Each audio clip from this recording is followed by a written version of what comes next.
The day's other headlines begin with the winter storm in the northern states that's lasted all weekend and still won't let up.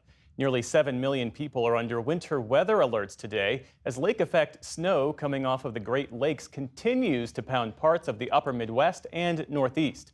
Western Michigan could see another foot of snow today, while other parts of the state, as well as New York and Pennsylvania, are digging out from close to 4 feet of snow from this weekend. This weather is Buffalo weather. It's amazing weather. It's great weather.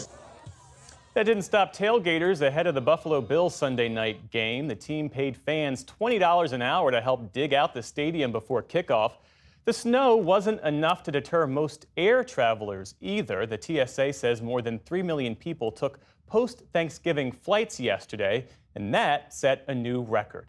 Turning now to the Middle East, where for the first time since a ceasefire took effect last week, Hezbollah has fired projectiles into a disputed border region in southern Lebanon.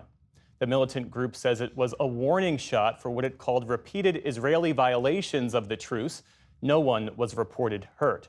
Israel responded with its own airstrikes in retaliation hours later. A Lebanese official accused Israel today of breaching the ceasefire more than 50 times in recent days with strikes and other provocations. Despite that, a State Department spokesperson said the ceasefire is working and that claims of violations are being investigated. Broadly speaking, it has been successful in stopping the fighting. Now, with respect to violations or potential violations of the ceasefire, we set a mechanism up to look into this very question, where the United States, along with France, will engage with the Israeli military, will engage with the Lebanese military to look at potential violations. Meantime, Israel's military says an Israeli-American soldier previously thought to be alive in Hamas captivity is now presumed dead. The body of Omer Nutra of New York was taken by Hamas in southern Israel during the October 7th attacks. His parents had led a public campaign for his release, including an address to the Republican National Convention back in July. He was one of 7 American citizens held in Gaza. 4, including Nutra, have been pronounced dead.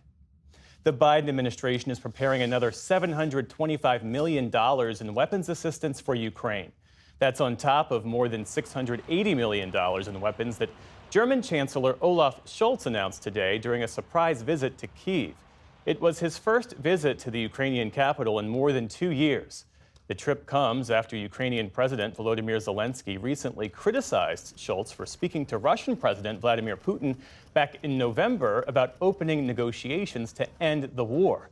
In Kyiv today, Scholz emphasized solidarity. My very clear message from Kyiv to Putin. We're in this for the long haul, and we will stand by Ukraine for as long as it takes. Germany is Ukraine's second largest backer behind only the U.S. The Biden administration has surged aid to Ukraine and eased weapons restrictions during the last months of the president's term. The incoming Trump administration has signaled it will rethink U.S. aid to Ukraine. More than 200 people have been detained in the country of Georgia amid demonstrations now going into their 5th night. Tens of thousands of people gathered in the capital of Tbilisi this evening in protest of the pro-Russian government's decision to suspend negotiations to join the European Union. More than 100 police officers have been injured in clashes with demonstrators. It's all unfolding after October elections that were seen as a referendum on joining the EU. Georgia's opposition says the vote was rigged by Moscow. There is turnover in the top jobs at 2 major companies tonight. The world's 4th largest automaker, Stellantis, owner of brands like Jeep, Ram, Chrysler, and Dodge, is one of them. CEO Carlos Tavares is stepping down after nearly 4 years in the role after trying to steer the company back to profitability. But Stellantis has struggled with slumping sales and rising pressure from auto workers at plants in the U.S. and abroad. And the CEO of chipmaker Intel has retired in a surprise announcement. Pat Gelsinger started at Intel more than 40 years ago before becoming chief executive in 2021. The semiconductor manufacturer has struggled financially to keep up with rival NVIDIA.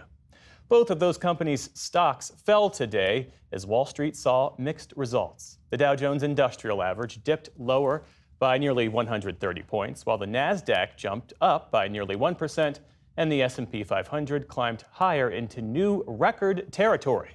Still to come on the NewsHour, how the civil war in Syria has suddenly reignited. Tamara Keith and Leanne Caldwell reflect on the latest political headlines.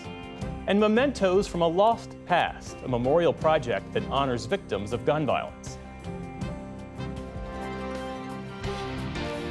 This is the PBS NewsHour from the David M. Rubenstein Studio at WETA in Washington and in the West from the Walter Cronkite School of Journalism at Arizona State University.